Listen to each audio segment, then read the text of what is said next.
Welcome to Play to Win, where we play to win normally. This time we're talking about playing to win. This is the Play to Win podcast, the pilot episode. I'm Dylan. And I'm Cameron. I said way too much for that one. I said way too much. Way too much. I'm not even here. Who are you? I'm Cameron. Let me read my script about me. I'm Cameron, and today we're talking about who we are, what we are. You got it. So I'm Cameron. I am a human with a beating heart. Apparently, I'm not a robot. Recently, we got to 10,000 subscribers. Thanks to all of you. There's 10,000 of you, which is far too many. At this point, there's over 11,000 of you. So we decided maybe a good time to maybe do a podcast or something. This one isn't a podcast. This is like a pilot to the podcast. We're just kind of feeling it out, getting to know us a little bit better. See if maybe, is that something that you would like? Would you like a podcast? We'll do it first and then you can decide. Yeah. How are you, Kim? I'm doing good. How are you? I'm doing okay. I guess let's just first start off with who are we? What do we, like, how did you, I'll interview you. Cameron, how did you get into Magic? Well, all of a sudden, a bunch of my friends were getting into it. So I figured, all right, I got to get onto it. Shit. Did you come from other card games? So, yes, I did. Well, I played Yu-Gi-Oh growing up. Sure. Because like it was coming out. I saw the movie in the theater. So I got really into that way. Do you remember anything about it? Because I also played Yu-Gi-Oh, and we got to a point in our weird inbred meta of like my 11-year-old living room floor. My friend, what was his name? Neil, I think was his name. We got to the point where, you know, the 4-star creatures where you didn't have to sacrifice anything? We just decided if we put as many 4-star creatures in and never have to sacrifice anything, we will surely win the game. Well, that was...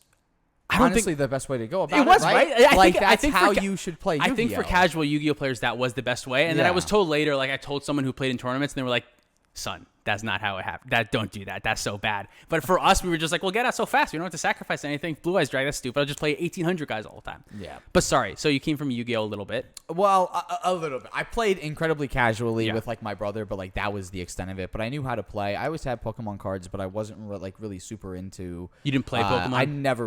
I didn't even learn how to play the game. Okay, you were just a collector. Because I liked having the cards. But so what was the first Magic? Who showed you a Magic card the first time? When was it the first time you're like, okay? I think it was an ex-girlfriend of mine whose dad and brother and had a bunch of not a bunch, but like a couple of friends that would play. Like a Magic family. Yeah, so I found out about that way. They actually would do draft, but I never played with them. I just know that they had, like, you would go up to, like, their room, and his computer was just, like, up to his computer. Yeah. A big stack of cards. And then surrounding his entire desk was that. And you're like, that's what I want to aspire to be. Not at the time. Not at the time, but it's funny because then, like, going, like, throughout high school, after I got into it, it was junior year of high school. It was M11, Innistrad was coming out. Oh, okay. I know. Innistrad had just come out. Okay. Innistrad had just come out, and it was funny. I would like run into him at the Wawa next to my high school, and we'd be like, "Did you get dragons versus knights?" "Yeah, I did. What did you think about it?" And like she would just stand there so awkwardly, just like, "Oh my god, he doesn't even talk to me." We got it. So yeah, we got into Magic around a similar time. I think I was probably because I got in right when Avacyn Restored was having like the pre-release or whatever. That was my first pre-release, and like I remember Dark Ascension coming out. Before, like I was like starting to pay attention during Dark Ascension. I think that was the first set that was fully released. When I was playing. I think my dual deck was what was the red guy and the blue Venser and Koth. Venser and Koth. That's who it was. Koth. Yeah, it was the Koth Planeswalker who would like turn your... Yeah, that was good. That was a good one. Oh, yes. It's the blue-white Venser. I thought it was the creature Venser. No, yeah. No, there's so many other Vensers. No, there's just Teferis. There's not as many Vensers. So junior year of high school, you started during Innistrad. You played Modern Draft. What did you start at Standard? No, Kitchen Table. Kitchen Table we started. So when Innistrad came out, I bought a $50 Undying deck. Well, I would just like find these cards that I really liked, and then I would go on TCG Player, and I would just put $50 in the cart. Absolutely. And I would just buy that deck. It was a $50 deck, and I would bring it to school, and we had a little Magic Club that we started. I made a Splicer deck. Blade Splicer, Winged Splicer, the other ones that are huge and so also bad. Oh, yeah. It was the best. No, it was great. But then I started to build some Standard decks at the time, and Innistrad Mirrodin was really what kind of got me into Standard. I eventually got up to the point where I was playing Solar Flare, and I was tearing up. I was tearing up the school. Unburial Rights was an unreal card. It was so good, and I got Sun Titan to this day is my favorite card. Yep. So you got to play Elish Norn too. Sun Titan, and you get to bring back a Phantasmal image. There's another Sun Titan, and you're like, you know what? Let's do that one more time. Because you were playing Mana Leak in the deck, and Mana Leak was so good at the time. It was basically Counterspell. Yeah. Because that was in the Delver meta. Because I remember I was playing some pretty bad Delver variant with like a blue-black version with Vampire and Nighthawk, but it played Runechanter's Pike, which getting that on a Vampire and Nighthawk, they're so dead, unbelievable. So that's when you first got into Standard, and then from there you went to Modern eventually. I went to Modern from there, and I was really attracted to Pod, and I loved the toolbox cut decks. So I played Pod. I got Deathrite Shamans when they came out, and then all of a sudden Pod got banned. Yeah, that was a bummer. Pod got banned.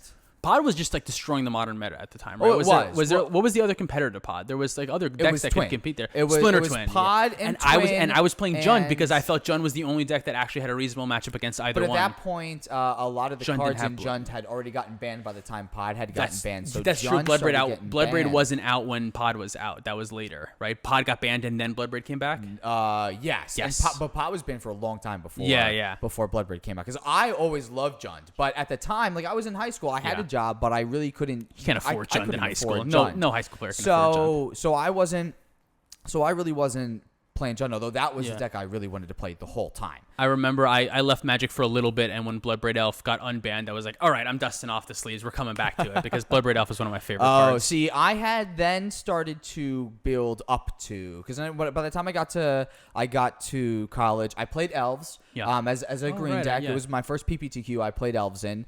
It did not do well. Do well. Elves is bad in Modern. It has always been bad in Modern. It has, but Collected Company it just came out, so, so it was let's all try right. It. It all right. So like people liked it because we're Collected Company, but I then built Deathcloud, which was my precursor to Jund. Sure. And then I just kind of started slowly evolving into actual. So you Jund. have been Tarmogoyfs then a big creature mid-rangey deck player. That's been my whole thing. Your whole thing, which makes sense that you're on medium green right now. Exactly. In cEDH, because it's basically those decks. I feel like it's as Jund that I can get. I feel like cEDH medium green now is comparable to Jund. I mean, Jund really doesn't have any. Like a Modern Jund to cEDH, it just doesn't work. There's right? no variance. There's nothing close. But Corvold is not the same. It's not the same. Corvold's all in, and Jund is not. But at least the medium green is like a mid-range deck, right? Like you're playing to like you're trying to grind a little bit first and then win kind of in the middle of the game. And I can play creatures and attack with them, and I can still interact with everything that's going on. Right. And I love that I get to. It's the same idea as Jund is like your Tarmogoyf. Instead of a Tarmogoyf, it's like an Okem Adversary and a Tymna or something like that. Exactly. And your win conditions, which would have been like Olivia or Huntmaster or Bloodbraid Elf Beats or whatever the 4-drop of choices is instead just like Consult Thassa's Oracle. Exactly. Right? Yeah. Exactly. So I finally got to the point where I was like, great, I'm playing the deck that I finally have always wanted to play, and I had really been playing with that up until this year, really. Yeah. Jund was my baby. I was Jund guy. Like I would go to different LGSs around here, and I was Jund guy. You and I have that in common. We were Jund guy. I was get along so my well, LGS. I was Jund guy, and I was one of the dumbasses that bought Tarmogoyfs at $200 a pop too. So I feel particularly connected to the archetype. Like even I would never get rid of them now because I could sell them for like $30 or something, and I just like that. I just could not. I made other decent purchases and getting dual lands before they got expensive, but Tarmogoyf was one that I did not get correct at all. No. And I even played like up through when Renin 6 was printed, and you had like the Renin 6 variants that still added a completely different tier. Yeah, and now Jund is playing like Croxin and stuff, right? Yeah, exactly. And the deck lists are still really putting up results, but really, I feel like the deck can't. There's just so much. You can play Uro, right? You can play Uro in Modern. Like you can, I don't know. Yeah, but like you have your own though. You have your own. Yeah, and that's you true. Still Yeah, have to be honest, I'm not really. Since I've gotten into cEDH, I haven't. All the other Magic has just kind of faded away from me. That's what happened to me. Is that my main LGS turned Modern Knight into Pioneer when Pioneer happened. Right.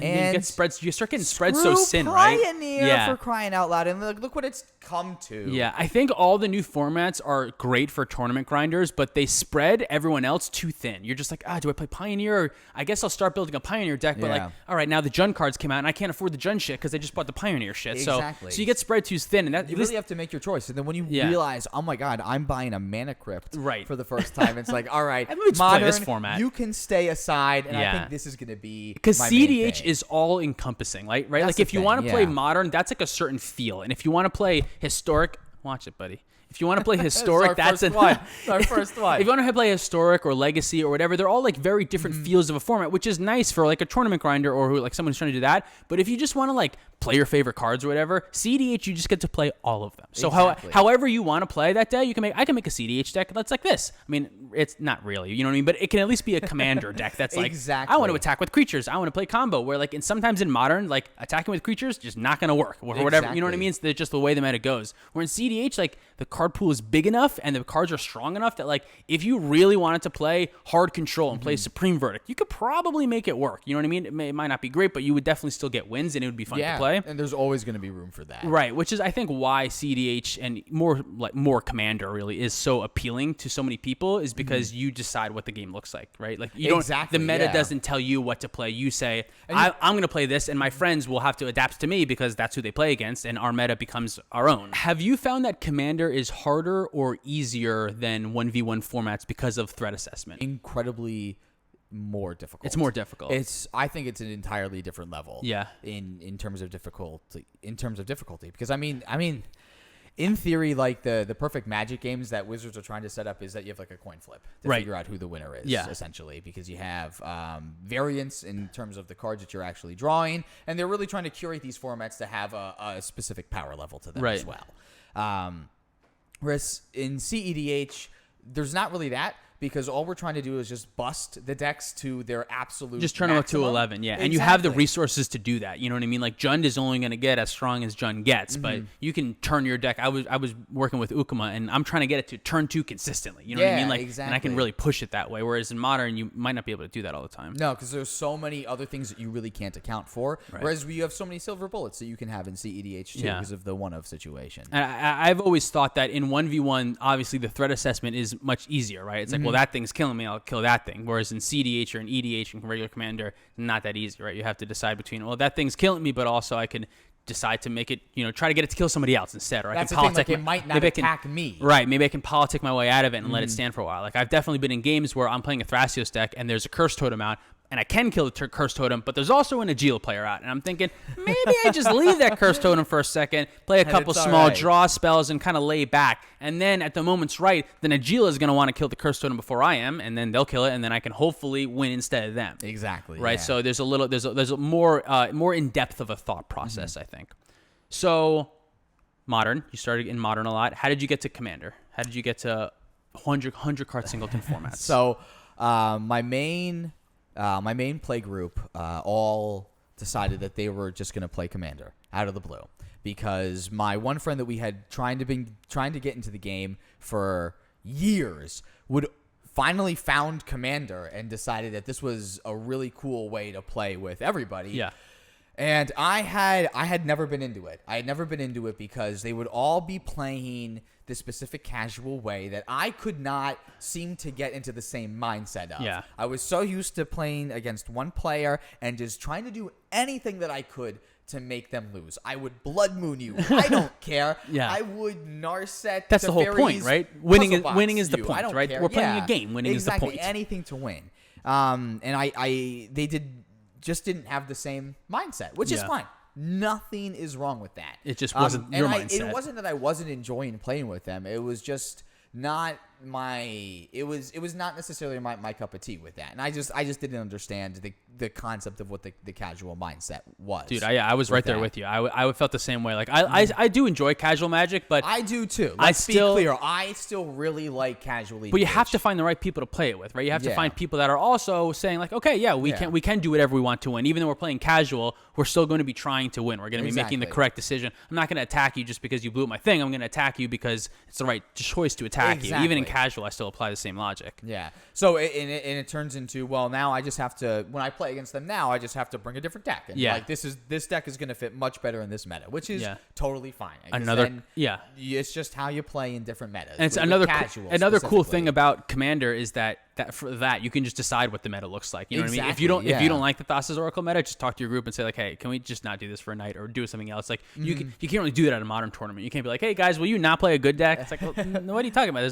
I'm getting store credit right now. This price, no, I just want to play the best thing. Right? Yeah, I want to win. I have these cards. I want to play with them. And Commander is deep enough that you don't always have to do that. I think that's nice. But it feels nice to have finally found like this cEDH niche because it lets me kind of do everything that I want to do. First of all, even though I've been Jund guy, my favorite color in the game is blue. Oh, like same. When I draft right Vintage Cube, like I'm always a blue variant. Yep. Always a blue variant. But it's so funny. All through my like competitive like tournament playing of like playing standard and mono or whatever, I've always been not blue. I've always played creature decks, specifically Jund decks, Mardu decks that are looking to get aggressive, like decks that are trying to get a lot of like small value, creature value, not trying to interact in the stack. And then when I go to Commander, I'm like the complete opposite. I'm like, I want every counterspell that I can. I want to be able to control. I want to be able to do everything I can. And blue is just so distinctly better than the other colors in Commander. Whereas I think in the card pool you have access to is really what makes it that way. Like in the other formats, they've been balancing it for years. So they make all the colors like the same strength, but they weren't balancing all the colors the same for like so long in Magic. And since we get to use Brainstorm and Mana Drain and all these ridiculous Time Twister and all these blue cards, it's too good to not use them. I still can't believe we can even use Time Twister. I'm kind of pissed about Time Twister, to be honest. I don't understand why Power 9 is allowed in the format. That seems kind of silly to me, but it's all right. It's a fun Eventually card to play we're with. going to get to play Black Lotuses. Yeah, right? Like, Don't worry. Yeah, I'm not really sure. The other cards at my Time Twister is definitely like by far the worst Power 9. It's realistically probably like the 11th card. Like, I feel like Soul Ring is better than Time Twister. Soul Ring. I would also put like Library of Alexandria above it a lot of the times. I don't think it would be as good in Commander, but in Vintage, Library of Alexandria is insane. Vintage, I mean, if you just put that card in Standard, that card. Oh my god, it would be nuts. yeah. It would. I feel like just in but any... that one would be even more unassuming. For some reason, like Time Twisters is like okay, it's like a wheel effect and it shuffles in and you can loop it. That's barely good, right? But Library of Alexandria is so unassuming. Like a new player looks at that card and goes, "What the fuck? Why? Who? This card's not good." That's how I felt about it. Exactly. And then you play it and you're like, "Oh my god." Every turn. I don't have to know. I don't even care that I took my turn 1 off. Who cares? It's just a free card. I would love to do that. Unless my counterspells are free anyway. Yeah. So we got into cEDH. Format has changed since we've been in it. There's been a shift. There's been Flash is gone now. Yeah. How do you feel about it now that Flash is gone? It was a big talking point for a long time. Flash is too good. How's the format looking now? I'm really into this format. Yeah. For some reason, I feel like I really liked Fish Consult. I did too. I love Flash. I thought it was for some such reason a fun I card. still feel like Flash is like not great, and like we don't really need it. But for some reason I feel like a meta full of Fish Consult is totally fine. Right. Yeah. I don't know why. I got into cEDH. My first deck was Timna Thrasios Paradox Scepter, and that deck was super sweet. And getting Paradox Engine banned was such a bummer because that card was just so frequently make 20 mana and win that turn. That must have felt like what it was like to have Pod banned. Right, yeah, exactly. Like, what the fuck are you doing? And it just getting into the format during that stage and getting to play with the power of Flash and the power of Paradox Engine, it is kind of interesting to see, although the format has introduced all these new things, Thassa's Oracle, Underworld Breach, and all these cards that have really beefed up the format, it's still not as powerful as it was with Paradox Engine and Flash, I think. I think those cards were still just at another level. It is funny to see this fixed version of cEDH. Right, which is still like everyone's like, oh, a turn 3 win, like that's fine, it's totally fine. It's not like a turn 1 win on like, you know what I mean? Like that was the issue of like you had like theoretically like you could like draw land, Lotus Petal, go, and then someone will like draw and they'll cast like I don't know, a Soul Ring, and in response to Soul Ring, Flash. It's like, are you what? And that was also another one that like got to benefit off of like the other disgusting card pool, like the Green Pact. You know what I mean? The fact that was free and just put the Hulk right into your hand. Like you didn't have to worry about the upkeep cost right, on it either, so it was just a free Hulk. Yeah, so there was so many. It got so good. Yeah, it got so good. And then with us, Circle, that was too much. But it is kind of strange because our version of the meta, what we see as cEDH is much different from what other people play. Oh, agreed. Because what we play is curated, right? Like we decide, make our own format, and then that's what we play. We decide, and that's like probably 50% of the Magic that we play, or at least I play, is for the channel. I mean, my only other Magic that I play is with other channels, or like when we stream on Discord or something like that. Like realistically, I'm not playing anything else, especially now we're in a pandemic. So how can you? It's much more difficult. So our meta is either very now I want to say inbred, but it's curated. We decided, right? So it's not a real fair assessment. And then when we're playing against other people, we're either playing against other content creators, so we know what they're probably going to be on. And we know most often content creators like to talk, which means they like to play a specific type. They like to play an interesting deck, a grindy deck. Yeah. They're not always playing the tier 1, the best deck. They're not on turbo ad nauseum. They might be like a step behind what the rest of the meta is. But they'll also be extremely good players. So it's a completely different meta than going in blind and not knowing the skill level. You know, if I'm playing against someone from another channel, their skill level is pretty good, right? So you've seen them play. Right, we've seen them play. We know how to play. Stuff, yeah. And then the alternative, the other one that we're playing is on Discord with patrons and stuff like that. That when we do those games, that's like the closest we really get to what the actual meta is. Like. But I'm not playing on the Nexus League. I'm not playing on any of the other Reddit things. That's why we always like to make sure that we're noting this is how many games we're playing with this deck. Like, we haven't tested this against like all of these other decks. Like I'm still new to the format. Yeah, realistically, we kind of started playing. I mean, I've been paying attention to CEDH for years, and I've been bringing a close to CEDH deck to my EDH night because we had nights for a while. You pay $5. I'm like, hey guys, I paid $5. Do you mind if I play the CEDH deck? And they're like, okay, let me take out my strongest deck, and then I would win early. And it probably, honestly, the unfortunate truth of a lot of CEDH players is, you probably started out as a pub stomper. Realistically, before cEDH was a format, you just had to, and we weren't mean about it. We just said, like, I always say, like, hey, I'm trying to win on turn 3. Do you guys mind? And a lot of people are excited. They're like, ooh, a cEDH deck. Yeah, let me try to see if I can do anything instead. And then they normally can or whatever. But there's always those games where all 3 of them decide, let's gang up on this guy. Let's kill like, I've had, like, games where they're just like, I'm going to abrade your Birds of Paradise. I'm like, what? Like, yeah, anything I can. I'm just going to shut it off. I'm like, okay. And then you're like, okay, like, I'll try my best. And then they cast a Grave Titan. You're like, how the fuck do I beat a Grave Titan? And then they cast, like, Phantasmal Image Clone. I'm like, how the fuck do I beat 7? What the hell am I doing? You know what I mean? Like, your deck's not prepared for that. So there's that point that you get to where you're like, yeah, once we get to turn 6, my deck is not competitive anymore. Yeah, exactly. I honestly forgot where the fuck I was going with that. We have gone on so many tangents yeah, because really this started off as like, how did you get into the game, Cameron? Yeah. So how did you get into the game? Yeah, now we're at Paradox Engine and Flash are banned, and yeah, that's where it is. Well, how I got into Magic, I started playing Pokemon cards. Then I got into Yu-Gi-Oh cards. Wait a minute. Okay. So how into Pokemon did you get? I was into it. As a kid, I was just a collector. And then once it came to high school, I started playing Pokemon cards. I went to like a performing arts high school. So we would go into like the, you went to the same performing arts high school, actually. We actually did. But just after me, which is fucking weird. We never crossed paths there whatsoever. But in the practice rooms, did you go to the building when it was by the Wawa? Or that was the only building I was in, was the old building. Yeah. So in the practice rooms, in the music rooms, we would go in the practice rooms and we would play Pokemon cards, and we would use coins to flip. We would use a quarter to flip. And a substitute teacher one time, if he remembers, a substitute teacher got us in trouble for gambling because we were flipping a coin playing Pokemon cards. Ridiculous. That does sound So typical. I was playing in high school, I was playing Pokemon cards, and we were like starting to actually we were like closer to real people. So we were like, let's check the internet and see what the internet has in store. And then I started playing Pokemon competitively. I would like go to tournaments and stuff. Never any good. I would normally go like 1-2 or 2-1. That's kind of it. Realistically, that's my Magic career has been 2-1. Like my Magic career is defined by 2-1, and then that's how mine is too. I feel like every time I would do like a draft online, it would be like 2-1 every God time. Damn it. Every time 2-1. I can't escape it. It's like 2-1, 3-2, 4-3. Like, man, I fucking suck. But, so got into Pokemon, and then from Pokemon, my group of Pokemon, they all just found Magic. They were like, we should play this other game. It's more fun. There's more to do. And I had one buddy. It's like, you can play on their turn. You can do shit on their turn. I'm like, are you kidding me? So once I found that, I was like, okay, yeah, maybe this is something good. Sold my entire Pokemon collection, and I bought like a Kalia deck and the Koth Venser deck and like a whole bunch of singles. They were like, you should buy that. Solemn Simulacrum. Yeah, you should get that. That's like, okay. Oh, yeah. Yeah, let's do a little Commander. Let's do a little Standard or whatever. And then from there, it just kind of evolved into like a mini tournament grinder. I would go to like the GPs that I could and the IQs that I could. I got a couple IQ, a top 8's nothing spectacular with like Dormy Raid decks or something in Standard. Like Dormy Raid was my fucking card. And then eventually just moved on to Commander, found that cEDH was a thing, that I could play this singleton format because I like the idea of playing against 4 players, and I like the idea of being able to really customize your shit, and I like being able to decide like how you want to go.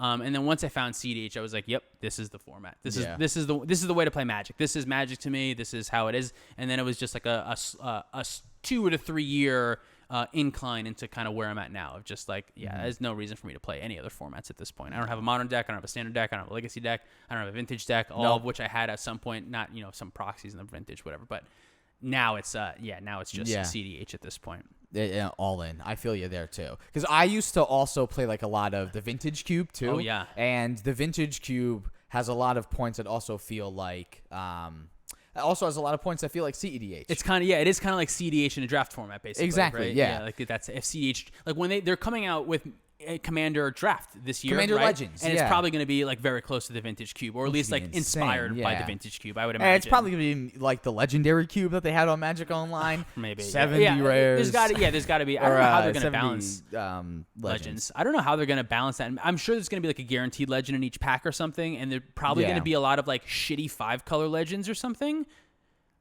That's gonna make cEDH super weird because they're gonna mess up, right? God. Like every new set, every cEDH player is like, okay, where are they gonna? What's the card? Where are they gonna mess up now, right? So I'm incredibly terrified. Yeah, for this. I don't want them. I'm not gonna lie. I don't want them. I would give a shit. But what I'm afraid they're gonna do is fuck with the command zone more. They're gonna fuck with partner more. They're gonna fuck with making like new ways to like what was the Emergence, right? Is that no Emergence Zone? No. Edgar. What does Edgar have? Oh, Eminence. Eminence. They're gonna do more stuff like that break the command zone rules, and I think that's just like not a good space that they should be fucking with, and they're just gonna keep. No, I still prefer. It's like a wound they're gonna keep. Yeah, poking. I still prefer when they don't necessarily like reference commander. Don't say on the commander. cards. No, yeah. don't say command. Just keep making them for like if they made this like a draft format that had 72 legendary creatures in this, holy fucking shit, that would be an awesome draft format. Yeah.